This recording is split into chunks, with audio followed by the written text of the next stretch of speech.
మొట్టమొదటిగా యవనస్తురాలకి చెప్పదలిచింది ఏంటిదంటే, B a challenge. ఒక సవాల్కరమైన యవనస్తురాలుగా, ఒక స్త్రీగా నువ్వు ఉన్నట్లయితే అది దేవుడు తగిన సమయంలో మీకు తగిన రీతిగా చక్కటి భర్తనిస్తాడండి. సవాల్కరమైన బి ఎ ఛాలెంజ్ అంటే ఏంటి?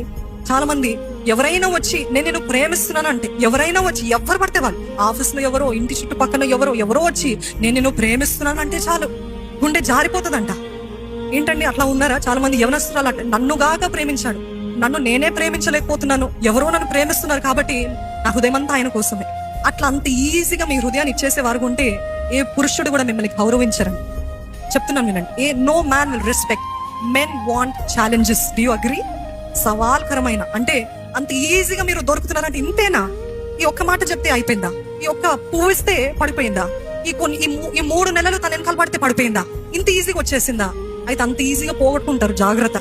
So be a challenge. Don't be so easy to get. They should come to God to get you. Amen.